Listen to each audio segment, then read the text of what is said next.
we supply the PIN derivation key. And what happens then? We ask for this transaction to take place. We're going to get back a value. The value we are going to get back, funnily enough, and you can take a look at your own time and confirm that it's true, is the PIN itself. And that's as hard as it gets. It's not going to get any harder than this. It's all downhill from now, both in terms of easiness, also in terms of security. Meet in the middle. Every HSM stores an awful lot of different keys. Imagine a bank's HSM, and that bank might have 100, 1,000 ATMs. There are 1,000 keys stored there. There might be other types of keys. Now, what can we do? We just take one test pattern, whatever it is, one quantity that we know. We encrypt it under all the different HSM keys, and we note the results. Does that help us find the key? No, not yet.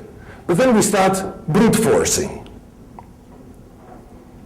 We take a quantity that we suspect might be a key, and we encrypt that same known quantity. And then we make a lookup. Does that really speed up the process? It does, because the expensive transaction in terms of time is the encryption, not the comparison, especially if you hash the keys. So for each encryption, you don't have one true or false against one key. You have one true or false for each one of the stored keys. So you might speed the brute forcing attack by 100, by 1,000, by 10,000, depending on how many keys are stored inside the HSM. Decimalization attack. We said that the pins are converted from hexadecimal to decimal using a conversion decimalization table. Most of the HSMs, most of the standardized HSMs APIs, allow the decimalization table to be an input to the PIN verify transaction. Now, if we manage to alter this table, and it's very easy because we specify it, we give it as an input to the function, then an awful lot of information is leaked, and we will see how. The attack strategy is to repeatedly change one entry in the decimalization table and observe the results. And the results are, in phase one, we identify individual PIN digits, and in phase two, we identify the position of those digits in the victim's PIN. So this is the normal operation that we saw before. Let's see it with some numbers. So we start with the PAN, which is at the top, and the encryption key, and we get out a ciphertext, which is E481. Well, E stands for 4, 4 stands for 4, 8 stands for 8, and 1 stands for 1. So the digit after digit replacement, this is the output, 4481. We take also the offset, 2118. Well, if we do modulo 10 addition, this is the PIN, and whatever comes in from the ATM, we decrypt it, we check whether they are the same, and we come up with a yes or no. Now, the encrypted PIN block must be known to the attacker. How can it be known to the attacker? They can either sniff the network, or they can compromise switches, of which we're going to discuss more later. And for simplicity's sake, let's assume in the next examples that the offset is 0. The client has not yet changed his PIN. So the normal flow, we start with the PAN at the top and the encryption key. This gets decrypted, digit replacement. Now this time the PIN is 4481 because the offset was 0.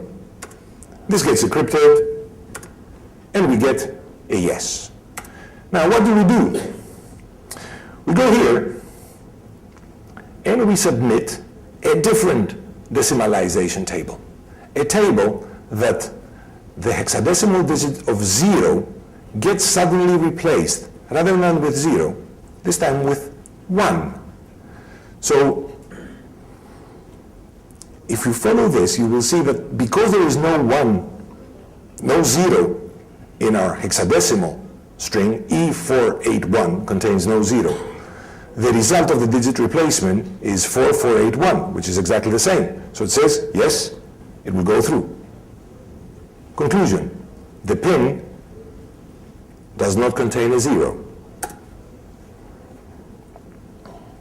Now, what happens if we go and we change hexadecimal digit 1 to correspond to a 0? Now, this time, E481 gets replaced to 4480. Now, if we add all these zeros to this, we get 4480. The trial, this is the trial pin, 4481. They're not the same. So what do we get out as a result? The pin contains the digit 1. But now, we don't know where. We know it contains the digit 1, but we don't know in which position. So now we pass. Of course, we do this many times, up to 16 times, to find out the different digits, yes? But once we find out all 4 digits, we then go to find out which position they're in. And for that, we keep the decimalization table constant, and we start playing with the offset. So now, 4480, changing the offset with the first digit to be 1 rather than 0, will lead us to a 5480, which is not the same. So we know now that digit 1 is not in the first position because we altered the first position of the offset. Same attack, we move we change the digit, the second digit of the offset. Digit 1 is not the pin's second digit. It's not the third digit, but hey, we got it at the 4th time, the 4th attempt.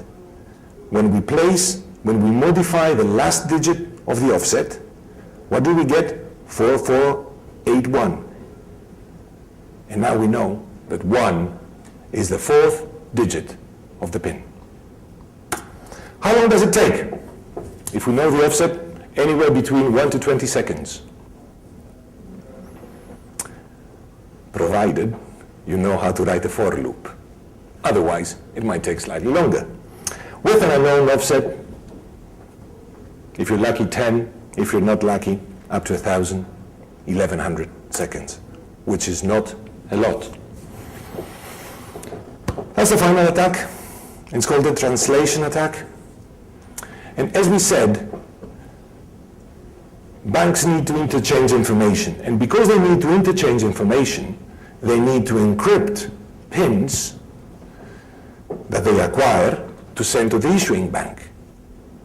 So there are some nodes, some HSMs, sitting on the edge of keying zones that receive things encrypted with the bank's communication keys, and they translate them, they decrypt, and then re-encrypt it under the key they share with another keying zone. However, because not everything in this world has been standardized, I was having problems with my power supply. I have a European connector. Apart from doing this translation by decrypting and re-encrypting, the other financial institution might be using a different ISO PIN block format than the one the organization uses. So the translation function always gives you the capability of switching ISO format. So if my bank is using